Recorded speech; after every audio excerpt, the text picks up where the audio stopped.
সচলে সম্বাসা বিধানসভা কেন্দ্রের অন্তর্গত ৬৮ নং বুথ অর্থাৎ খগেন্দ্র রুয়াজাপাড়া এলাকায় বুধবার ভোট প্রচার করেন বিজেপি প্রার্থী সুচিত্রা দেববর্মা। ভোট প্রচারে বেরিয়ে এদিন তিনি এলাকায় লোকজনদের সাথে কথা বলেন, পাশাপাশি এক ঘরোয়া সভা করেন। সভায় এলাকাবাসীরা তাদের বিভিন্ন সমস্যার কথা তুলে ধরেন।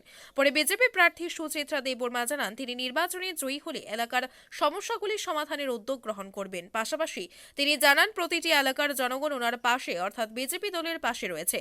তিনি নিজের জয় ১০০% নিশ্চিত বলে জানান। আমি আজকে এই পাহাড়ের খগেন্দ্র রুয়াজাপাড়া ৬৭ বুথ নম্বরে এসেছি এবং এখানে জনসাধারণ যারা আছে বা কার্যকর্তা আছে তাদের সঙ্গে দেখা করেছি এবং বিভিন্ন হেরার এখানে সমস্যা আছে। সমস্যাটা আমি দেখব, তাদের সুখ দুঃখে আমি থাকবো। আমবাসা বিধানসভা কেন্দ্র নিয়ে চলছে চুল চেরা বিশ্লেষণ। আগের বিধায়কের টিকিট না মেলায় ঘরে বসে যাওয়া এবং মণ্ডল সভাপতি এবং বিধায়কের বক্তব্যের মধ্যে চোরা স্রোত বয়ে যাওয়া কিসের ইঙ্গিত দিচ্ছে তা জানতে অপেক্ষা করতে হবে ২রা মার্চ পর্যন্ত।